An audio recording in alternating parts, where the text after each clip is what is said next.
All right, welcome to Witchpolice Radio. I'm here with two guests who have been on the podcast before, but I was thinking about this before we got here, and in both cases, you guys were both on like really, really early in the podcast kind of history.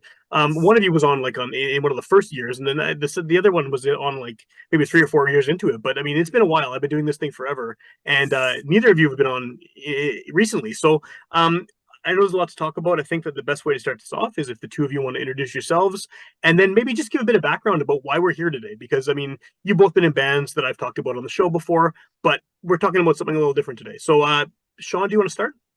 Sure. I'm Sean now. I'm an old guy. I've been around. I was, in Duotang, drummer for Duotang, and before that, Bovine and stuff. And I guess we were the ones who did one of the first podcasts with you, right? I think was that us. The Aaron first? was actually before you, but you were one of Really? the early years too. Yeah, yeah. Aaron, who is Oh also wow. here, was Better on an looking too. episode. What's that? Better looking. Better looking. Right, right. Better looking. I was better looking back then. Yeah, that's what I've been told. No, I was better looking than both of you. That was the answer. Well, Okay, yeah. so yeah, we got Sean and we got Aaron, and Aaron, the Invisible Man, as you were known, are known perhaps still. You were on an episode about JFK and the Conspirators, which was a band that you played in, and you were also on just a random episode in the early years where we would just get two random people and talk about songs basically, and that was a weird one. It was really long. I don't know how it's worth listening to. I mean, it was like 2013 or something, but I'm glad having Yeah, both on now and talking about something a little more uh, specific maybe than the last time you were on, Aaron. yeah. Well, no, it's a pleasure because we still have lots of things going on, like the Mod Club nights at the Pyramid. That was what 12 years ago, maybe What? plus. Yeah, and I mean, and we've done one-offs. Like last year, we went to Banff to do one, and I mean, like, but we haven't done one in a while. I mean, COVID interrupted that, right? So, Sure. Well, and um, maybe just for context, I mean that's kind of why we're here today. We're talking about the mod nights, right? I mean, and if you go back 12 years, however long it was a big thing in Winnipeg. I mean, you were doing these regular shows where you're DJing. There'd be people. I mean, I remember seeing people lined up down the street to get into these shows. Like it was a well, popular yeah. endeavor. My friends joke that it's the night that built Dave's house. Because you know what, we lucked in. I guess we'll get to the later, but yeah, it was. I was talking to a friend, Mikey B, and he was involved in. Oh, what were the nights called? Right after us, they're doing another one. They did Is it the Nutty Club? No, we did one with the Nutty Club. We did one with him too. Not Grippin, was it Grippin Grain? And then there was another one. But anyway, he had done an article, and I guess like with the duo tank stuff, I guess a lot of stuff comes up about how you know we were successful, but we were I guess inspired a lot of bands or Yeah. whatever. We're a bands band, and this article I was reading, it was like about the Mod Club, and I felt pretty good about myself because it was saying how we inspired other DJs, like the Dan and Kevin Ready Mix guys came after us, and Right. I Yeah. guess Yeah. maybe it was kind of like the Duotang thing too. Well, these guys can do it, and we can do it. Like they're not DJs, like, but we can have a night too. And yeah, I look back at the Mod Club, and we fluked into it. And it was really, it was like, I mean, bartenders were walking away with $300 in tips back then each. Yeah. So yeah, I mean, that's why we're here, Mod Club, and there were tons of stories and uh tons of famous people who showed up at the night. And Before we no, get into that, I mean, what's the? Can you just give people who don't know, right? Because I mean, it's been a while, like you said, since this is the Mod Club has been a thing, since yeah. it was sort of a regular event people went to. What was it? I mean, if you can give like kind of a quick Cole's Notes version of what you guys actually did at the show, what kind of stuff you were playing, who it was sort of aimed at. I think that would be a good way to kind of start off here. Well, Well, if I may, for me, it was all about recreating the scene from one of my favorite movies, Quadrophenia. And it's the dance hall scene where he jumps off the balcony. But that to me was kind of like a dream DJ scenario, and so I kind of always wanted to do something like that. And then we started with Saturday nights at the D Machine, Chaos Chameleon, and then eventually Sean and I got hired to do it at the Pyramid Well, under the Mod Club flag. that was the thing too. It's like, to me, it was at the time playing a certain type of music that was more relevant then, I guess, or but not at like that people had heard in their parents' cars Sure. and in their rec rooms and stuff, and some Britpop stuff and whatever else, because there was nothing. There was the nights you guys were doing, but there was besides that, there's nothing else really going on. I guess how it started, and you talk about the Quadrophenia thing. Here's the weird thing that the guys from the Mod Club asked, because I had known them, like it was Mark Holmes from Platinum Blonde and Bobby Guy, who we ended up flying in to do a Mod Club with us. But they had asked, I guess they knew us, they knew me, and I think they knew Aaron too, and asked specifically if we were interested. Because I know somehow Dave got a hold of me and asked me, and your name was bandied about. But the weird thing about the Quadrophenia thing is the Mod Club in Toronto was at odds with a place called Blow Up, which was a Britpop night. Okay. And speaking of that Quadrophenia, and the DJ's name was Davey Love, who knew everybody. Like, I mean, he had toured with in Spiral Carpets. He knew some of the guys in Oasis. And I've never felt that before, is when Rod and I went to the first Blow Up and saw everybody dressed to the nines. And actually, how cliche is it, but wonderful that Green Onions was playing when we walked. Okay. Yeah. Right? It's awesome though. Great song. Yeah. Oh yeah, and the walls, and this is when they were starting off small. The walls were sweaty. It was in a basement, and then they moved to the Combo top floor. And to tell you the truth, that's one of the first times I kind of felt like a rock star, where I'd known me and Rod had done something, because it wasn't like oh, you got this show or you got this show. The Blow Up would go until 4 in the morning or 5 in the morning, right?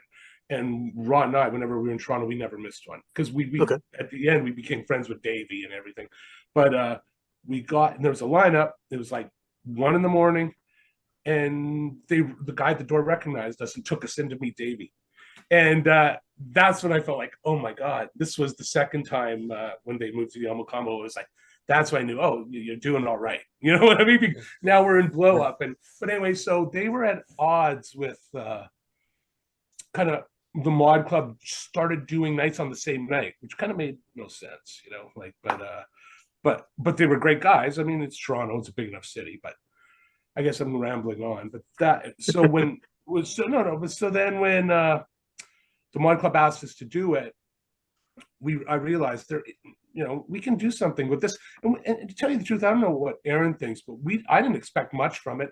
I was just like, we got 30 or 40 people really appreciating the music, which it was for the first couple of months. And we can play, Blur and, play Green Onions and, whatever, Nolan Porter and whatever, then I'll be happy. Get some free beer, maybe $50, we thought then. And good records that you like to listen to, right? Yeah, for sure. Exactly. And some of our friends will come up, right? And so that's pretty much the impetus and how it started. And then out of nowhere, it just blew up. Yeah. It was kind of it was really sudden, eh? Like it went from us hanging out with our friends, and boom, it was full. I'll tell you, I think two main things really did it. It started getting. It's almost like a band. When you're a smaller band, you have your first following, right? And so it started getting a little more packed. Went from 30 people. It went from 10 people, to 30 to 50 to 60. And then I think it was around Christmas time. It was two things. There was what were the Anders, the Eckerson brothers. The Inward Eye? Inward Eye played a Mod Club. Because right, and they were getting huge at that point, right? They had like they got a little buzz around them, yeah. Exactly. And then all their following started coming. And I think this might have been after the fact when it was really packed. I don't know. But I think the Sharon Jones show, like for Jazz Fest, like Sharon Jones played at like 9 o'clock. I was at that show. It was great. It was a great show. And man, she was in the band room. It was just me and her. And she actually stuck around, and her backing band, the Dap Kings, they were with like Lily Taylor and Amy Winehouse, the stories they told. But they said, oh yeah, you know, Sharon usually just takes off, but she's enjoying, you know, you two white kids playing this music. And so I guess Erin started DJing or whatever after me. I went in and she was singing me like Aretha Franklin and Tina Turner songs, like this, like she was across from me on a chair and just singing to me. I'll never forget that moment. I mean, like I almost want to cry. Like, I mean, you know, to tell that story, but I think those two things really helped. I know the Inward Eye thing really helped too. It got some of that younger following who maybe they were into whatever, and then it was just a place to be. I mean, let's be honest. A lot of people really learned something about music, not that we were, you know, but older music, and dug it. And it was just the hip night, right? Which is weird. Two older dudes playing 60s music, who would have thunk, instead of, you know, playing what was popular at the time, which was, who knows, it was like hip hop, right? Yeah. Well, I think there was a sense of like not really educating, but we were able to go from genre to genre to genre. So I believe maybe it was kind of exciting for the younger people, in the sense of not going to a strictly techno night or a strictly drum and bass night. Like we were all over the map. And so if you didn't like that song, like hang on 10 minutes and boom, you'll find something. Yeah. I mean, you know, and usually you'll find it twice, because someone mentioned this to me a couple of nights ago. It's like, yeah, it was Mikey B actually. He's like, yeah, I'd always laugh because I know you would do a set, and then, you know, I'd take off because, like, I mean, I've heard this guy DJ a million times. I'd go to the band room, right? Or I'd go, and then he'd play a song I had just played like 40 minutes ago because he wasn't listening to me. So anyway, where was I going to go? And I think a really cool thing about it too is, like, yeah, it was such a diverse crowd. It was hips. It was all the hipsters and future hipsters. It was our friends, and there was a lot of younger kids who, like Aaron said, wouldn't necessarily ever go to listen to music like that. And I think one point that I'm most proud of about the Mod Club is there wasn't one single fight. You know, I would always say to people how they'd be like, this place it's like, you know, packed in a can of sardines or whatever. Like, how can there not be a fight? It's like, well, you know, it just goes to show about music. How the hell can you fight till you can't hurry love by the Supremes? Right? Yeah. How is that going to start a rumble? You That's true. Yeah. It's not. So it was the vibe of the night, right? Yeah, the security guards just loved it. Yeah. I bet. Yeah, they just had to stand back and watch all the fun. Like not a problem in what, like, 3 years. Yeah, and people dancing on the stage.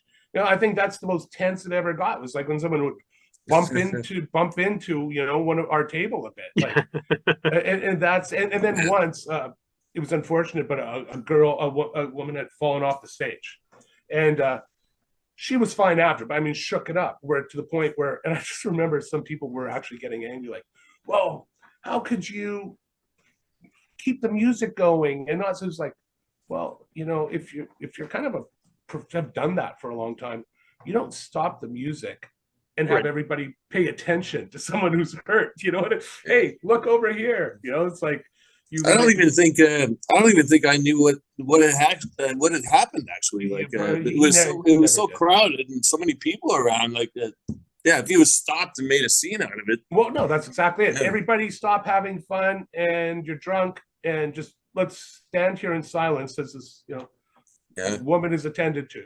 Yeah. Right? Well, but well attended to, like immediately. Well, no, exactly. Taken care of, ushered out the back door there, and again, like maybe 95% of the people had no idea that anything even happened. No.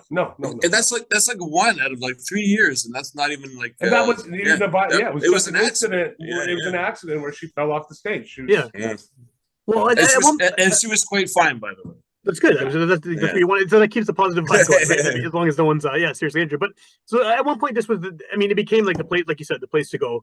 It was there were a few times I went and didn't go in because the lineup was too long. Like, it was just, there was that many people, and it was like, you know, I can't handle this. It's too busy. And that's a good problem for you guys to have, right? But what was sort of the peak of it? Like, at what point was it sort of at its most attended and successful?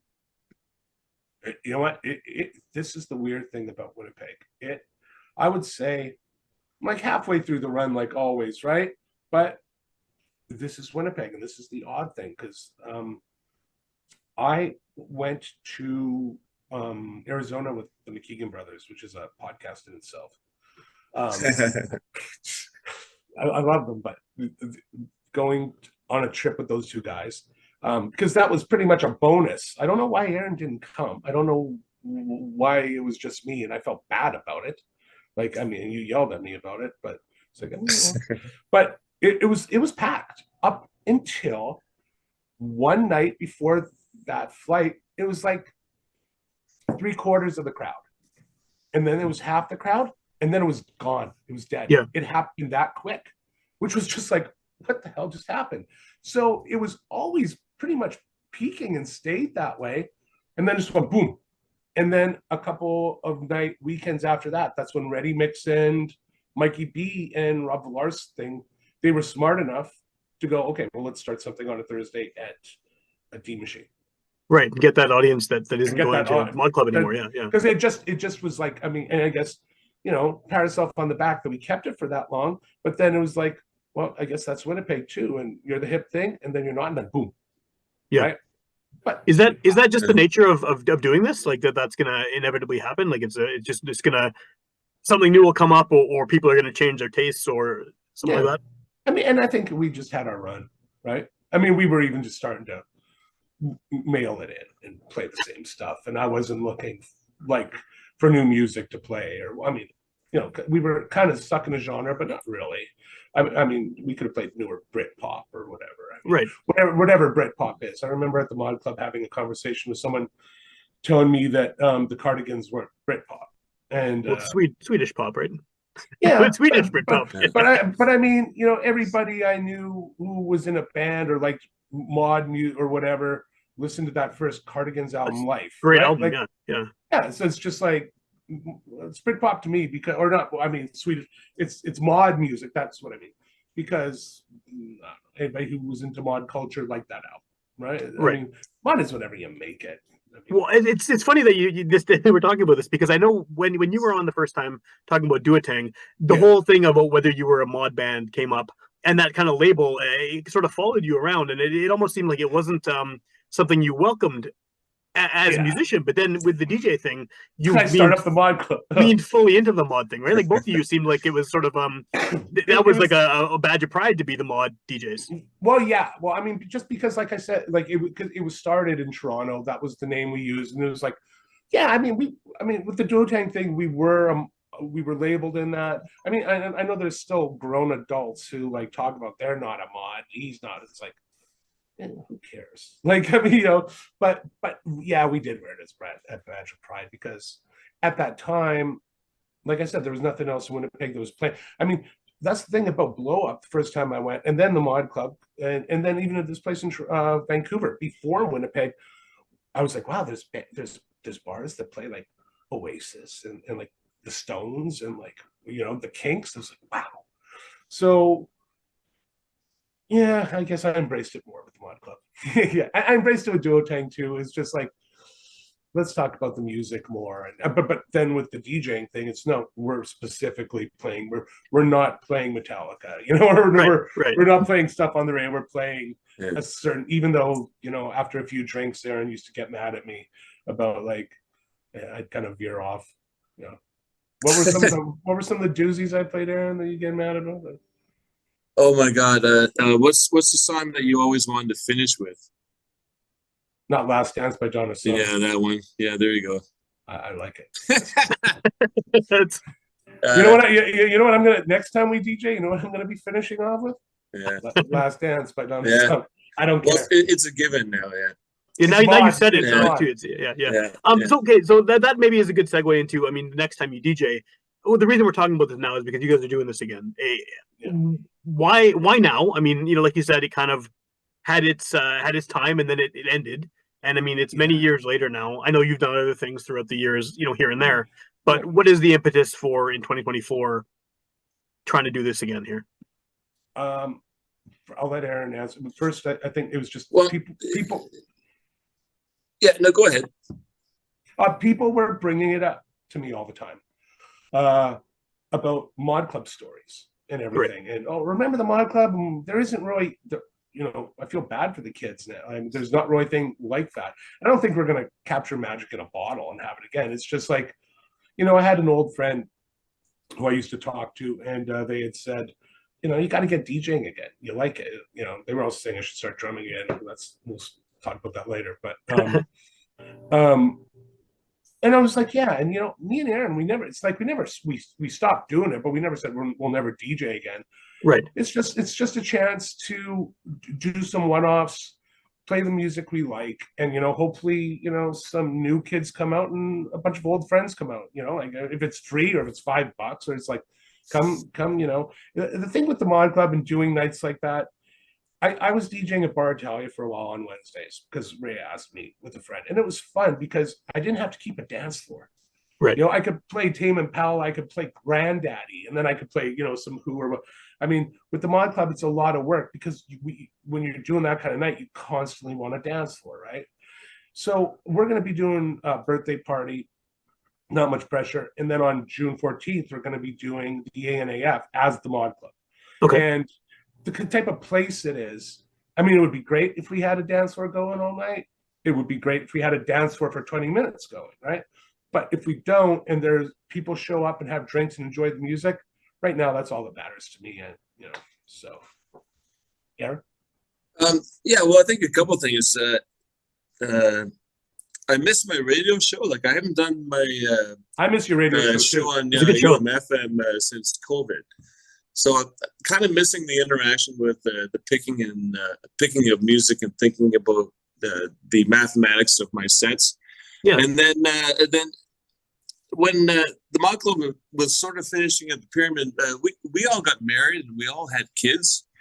And now my oldest just turned 18.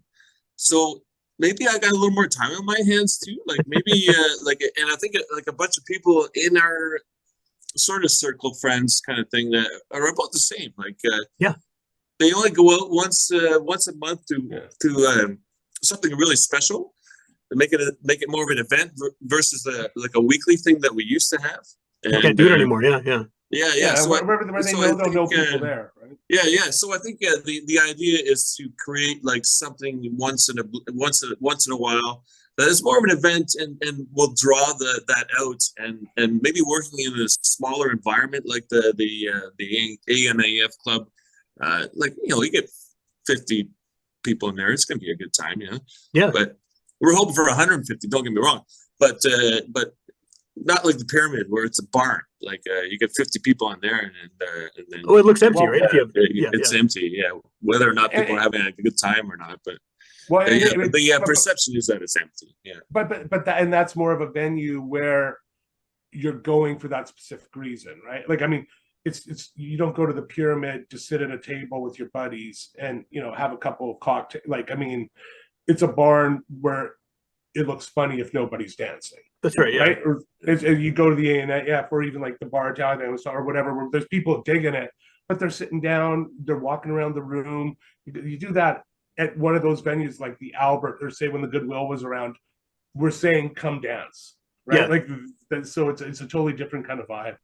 So I had a lot of fun at the Sub City show the other night, where I really didn't have to think about a dance floor either, but I was having fun looking around the crowd and noticing people bobbing their head or dancing their feet to what I was doing at that particular time, and I was enjoying that as opposed to like holding on to a dance floor crowd like Sean was mentioning. Yeah, like sometimes when you have that kind of crowd in front of you dancing, like it is a bit of work in the sense of maybe having to play some more usual kind of mod usual things as opposed to being able to like play some new obscure 60s surf rock band from Japan I found, which is amazing to me, but maybe not going to create a dance floor out of it. But well, you know what would have created a dance floor if you would have played Last Dance. But yeah, definitely. Last Dance and out. You should have had a perfect opportunity. Yeah, you would have got a dance floor. Yeah. So that's all I'm saying. So before Zoom kicks us out, because I'm cheap and have just the basic Zoom. Okay. Where can people go see this? You said it's the ANAF club. What's the date? What's the details on when it's happening? It's June 14th.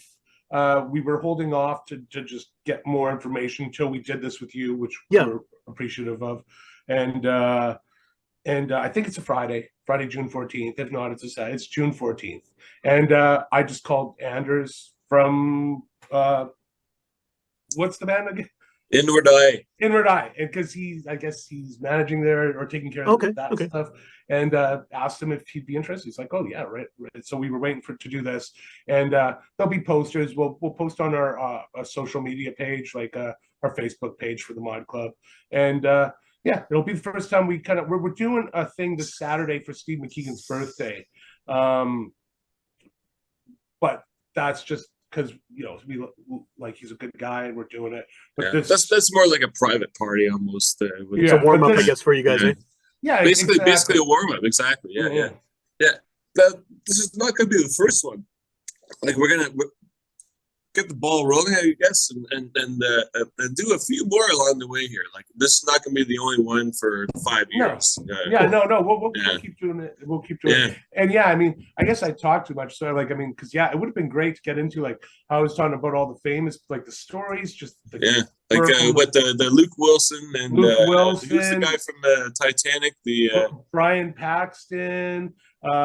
She Wants Revenge. Who else? Ben Kingsley. Oh wow, that's pretty crazy. Yeah, that's crazy. Who wanted to be called Sir Ben? But just like so many people would show up, and it's crazy because some of these people would like say, even like the CFL players, that when they used to have Thursday night games would come to the Mod Club, like because we heard that and it was such a good crowd. Like it was like a lot of the servers from all like Moxies and Earl, like they would come after work, right? Or what it was like, it was such a good crowd and so many. Yeah, I mean, that Luke Wilson night was just a crazy night that went late, and the amount of people that didn't know. I knew this one person who told me that she was there upstairs with us, and when we had first met, I was like, "No, you weren't." Oh yeah, I was. I was like, "No," because I did the Mod Club. I was upstairs. It was almost like the Green Day thing about with all the people that had seen Green Day at the Albert. Everyone was there, but no one was there. Yeah, exactly. So I just found it funny. Well, that was so hot that night too. Oh my god, I had to take my shirt and jacket off, and I was naked from the waist up. It was so hot that night. Well, I'm sure the massive crowd doesn't help either. Yeah. Yeah. The good thing about doing a podcast, right, is people hopefully will hear it before you do the show on the 14th, and then they'll come out and relive old glories or whatever. But it'll be floating around the internet forever because I do this show perpetually, and apparently I'm never stopping. So someone could hear it like a year from now, 2 years from now. Maybe by then you're doing more stuff. What's the best way to sort of follow what the Winnipeg Mod Club is up to going forward? Probably the Facebook page, eh? Yeah, the Facebook page. The Mod Club Winnipeg Facebook page. And maybe we'll one day get on an Instagram page, because I know Aaron. I think I have an old MySpace page. Oh yeah, there is one. We started with MySpace, started getting it, and then all of a sudden this thing called Facebook popped up. That's how, and so we went to that. But maybe we'll start an Instagram page because Aaron has a bunch of old pictures. Oh, cool. And tons. They're so much fun to look back at. And try to go through the crowd and pick out people. Yeah. Awesome. Well, yeah, I'm glad you guys are doing this again. I mean, it's I don't go out much either. I'm one of those people you described who basically goes out once a month. Doing this. Yeah, exactly, right. And kids and work and everything else, right? Yeah. So I know the kind of demographic you're going for with this, and I think a lot of those people who were at the Sub City show, like I was there too. I saw you DJing, Aaron, and it was like, oh, of course, Aaron's DJing. It makes complete sense. And like that was all like kind of just seeing familiar faces, and I think that's hopefully what you get today on this show too, and then maybe some new ones as well, which will be get some new blood in there who maybe weren't around for the first Mod Club. Well, that's the goal, and we appreciate you having us on. Like, I mean, your podcast is amazing. Even I was Thanks. talking to Aaron about it when I did the one with Rod with you. It was like the questions you asked, and I was telling everybody, it's like we're just like amazing and on point, and you're great at what you do. And so Thank you. we Yeah, it's always a appreciate pleasure. Yeah. Yeah, and happy to have you on anytime, for sure.